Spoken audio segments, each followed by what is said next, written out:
खास चर्चा में हम एक ऐसे सफर पर निकलने वाले हैं जो आपको चिलचिलाती धूप और सूखे रेगिस्तान से निकालकर सीधे इतिहास और संस्कृति के एक बेहद खूबसूरत और चमकते हुए रत्न तक ले जाएगा। जी हाँ, हम बात कर रहे हैं बीकानेर की, वही जगह जिसे सदियों पहले जांगल प्रदेश कहा जाता था। तो चलिए इस दिलचस्प विश्लेषण में देखते हैं कि कैसे ये सूखी बंजर सी दिखने वाली धरती समय के साथ एक इतनी ताकतवर और समृद्ध रियासत में बदल गई। अब जरा सोचिए, दुनिया में ऐसी कौन सी जगह हो सकती है जहां एक पूरे के पूरे मंदिर की रखवाली चूहे करते हों, जहां तपते हुए रेगिस्तान की रेत पर दहकते अंगारों के बीच लोग अग्नि नृत्य करते हों, और हाँ, जहां की भुजिया का लाजवाब स्वाद पूरी दुनिया की जुबान पर चढ़ा हो। इन सारे हैरान कर देने वाले सवालों का बस एक ही जवाब है, बीकानेर। सच में ये कमाल की बात है ना कि एक ही जिले में इतने सारे अलग अलग रंग और विरोधाभास एक साथ कैसे बसते हैं। आइए इसे गहराई से समझते हैं। चीजों को अच्छे से समझने के लिए हमने इस पूरी चर्चा को 5 खास हिस्सों में बांटा है। पहला, इसका भौगोलिक मरु उद्यान। दूसरा, राठौड़ राजवंश का इतिहास। तीसरा, यहाँ के भव्य किले और वास्तुकला। चौथा, पवित्र मंदिर और संप्रदाय। और आखिर में यहाँ की अर्थव्यवस्था और पर्यावरण। तो चलिए सबसे पहले बात करते हैं भाग 1 की, भौगोलिक मरु उद्यान यानी जांगल प्रदेश की जमीनी हकीकत। अब इस नक्शे को ही ले लीजिए। बीकानेर की सबसे अनोखी बात यह है कि यहाँ कोई नदी नहीं बहती। बिल्कुल सही सुना आपने, कोई नदी नहीं। फिर भी ये इलाका हमेशा से जीवंत रहा है। इस सूखी जमीन का शुभंकर है भट्ट तीतर, जिसे हम सैंड ग्राउस भी कहते हैं। बिना किसी नदी के भी इस जांगल प्रदेश ने न सिर्फ अपना वजूद बचाए रखा, बल्कि वक्त के साथ ये एक ऐसी अजय रियासत बन गया जिसे हराना मुश्किल ही नहीं, नामुमकिन सा था। आगे बढ़ते हैं भाग 2 की तरफ, राठौड़ राजवंश और इन महान राजाओं की विरासत। ये जो टाइमलाइन आप देख रहे हैं, ये बीकानेर की पूरी कहानी बयां करती है। शुरुआत होती है साल 1488 में, जब आखा तीज के बहुत ही शुभ दिन पर राव बीका ने करणी माता के आशीर्वाद से बीकानेर की नींव रखी थी। इसके बाद 1589 में महाराजा राय सिंह ने भव्य जूनागढ़ किले का निर्माण करवाया, और फिर 1887 से दौर आता है महाराजा गंगा सिंह का, जिन्होंने मॉडर्न बीकानेर की पूरी तस्वीर ही बदल कर रख दी। सच कहा जाए तो इस राजघराने ने रेगिस्तान की किस्मत को एक नई ही दिशा दे दी थी। खासकर महाराजा गंगा सिंह की दूरदृष्टि की तो दाद देनी पड़ेगी। उन्हें राजस्थान का भगीरथ यूं ही नहीं कहा जाता। 1927 में वो इस प्यासी धरती के लिए जीवनदायिनी गंग नहर लेकर आए थे। 1899 के भयंकर छप्पनी अकाल को कौन भूल सकता है। उस वक्त उन्होंने लोगों को राहत देने के लिए गजनेर झील बनवाई। उन्होंने ऊंटों की एक बड़ी ही खास फौज बनाई थी, जिसे गंगा रिसाला कहा जाता था।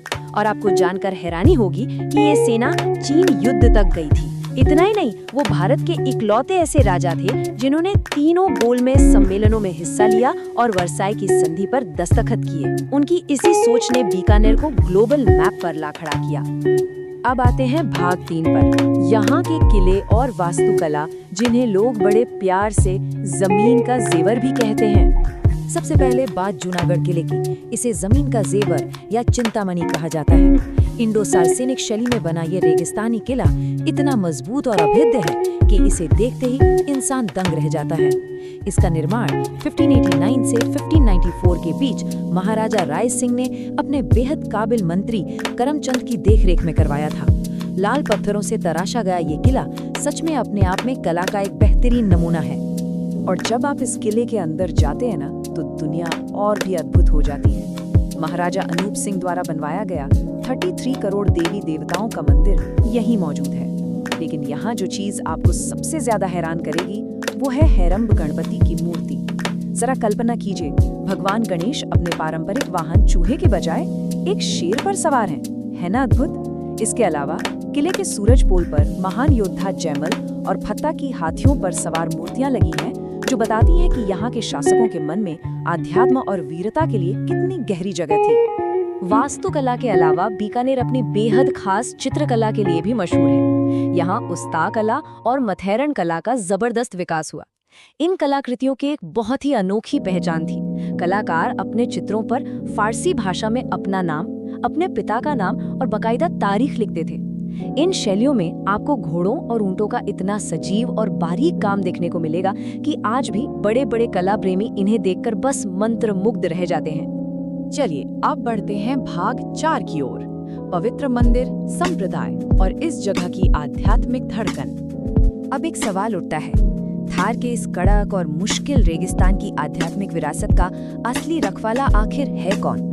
ये सवाल हमें इस क्षेत्र की उस गहरी आस्था की तरफ ले जाता है जहां तपते धोरों के बीच कुछ ऐसे अनूठे केंद्र और संप्रदाय पनपे हैं जिन्होंने प्रकृति और भक्ति का एक बहुत ही जादुई संगम तैयार किया है।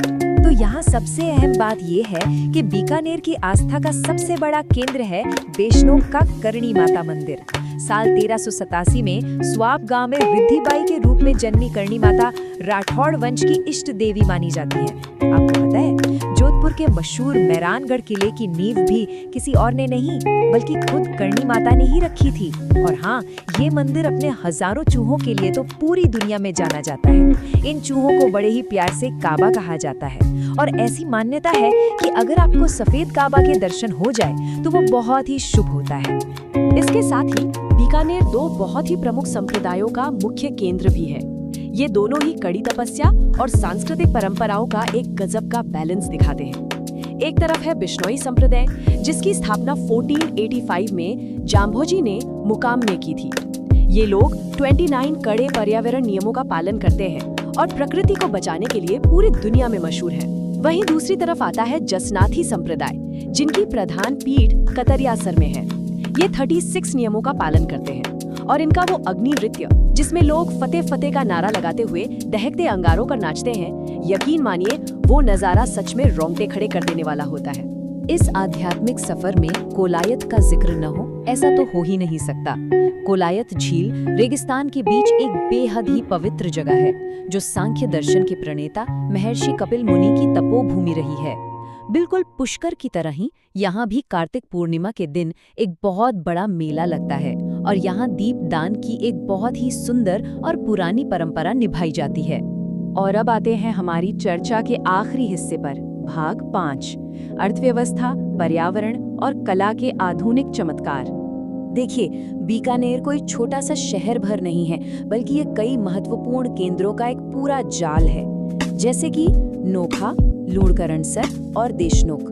ये सभी कस्बे इस जिले की अर्थव्यवस्था और संस्कृति की पहेली के बहुत ही खास हिस्से हैं। और जब ये सब आपस में मिलते हैं ना, तो बीकानेर एक बहुत ही मजबूत और ताकतवर आर्थिक हब बन जाता है। अब जो आंकड़ा मैं बताने जा रहा हूँ वो वाकई हैरान करने वाला है। नंबर 1, जी हाँ, बीकानेर पूरे एशिया की सबसे बड़ी ऊन मंडी का घर है। सिर्फ इतना ही नहीं, जोहड़बीड़ में मौजूद राष्ट्रीय उष्ट्र अनुसंधान केंद्र पूरे भारत की इकलौती ऐसी जगह है जहां कैमल मिल्क यानी ओटनी के दूध की डेयरी चलाई जाती है। इस सूखे रेगिस्तान में जो फसलें और पैदावार होती हैं वो किसी को भी चौंका सकती हैं। लूणकरणसर को ही देख लीजिए, यहाँ मूंगफली का इतना भारी उत्पादन होता है कि लोग इसे राजस्थान का राजकोट बुलाते हैं।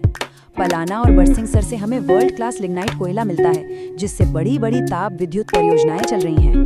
फिर है गजनेर अभयारण्य, जो अपनी शीशे जैसी साफ झील और सैंड ग्राउस पक्षी के लिए मशहूर है। और बीकानेरी भुजिया को कैसे भूल सकते हैं? इस वर्ल्ड फेमस भुजिया की शुरुआत भी यही महाराजा डूंगर सिंह के वक्त में हुई थी, जो आज पूरी दुनिया में एक बहुत बड़ा ब्रांड बन चुकी है। पैसों और व्यापार के साथ साथ यहाँ की कला ने भी दुनिया भर में अपनी एक अलग ही छाप छोड़ी है। राजस्थान का वो मशहूर राज्य गीत आपने जरूर सुना होगा, केसर या बालम पधारो नी म्हारे देश।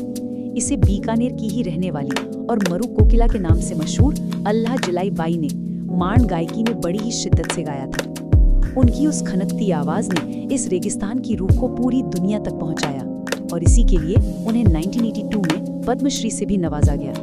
तो जंगल प्रदेश से लेकर आज के इस मॉडर्न बीकानेर तक का हमारा ये सफर एक बात तो बिल्कुल साफ कर देता है, ये जमीन कभी हार मानना नहीं जानती। यहाँ के पुराने समय के नवाचार, पानी बचाने की अद्भुत तकनीकें और पर्यावरण के प्रति इनका गहरा सम्मान, ये सब भविष्य के सस्टेनेबल और टिकाऊ उद्योगों के लिए एक जीता जागता मॉडल है। अब सोचने वाली बात यह है कि इस अदम्य भावना और इतनी शानदार विरासत से आने वाले कल की पीढ़ियां आखिर क्या सीख सकती हैं। बीकानेर पर हमारा आज का ये खास विश्लेषण यहीं पूरा होता है।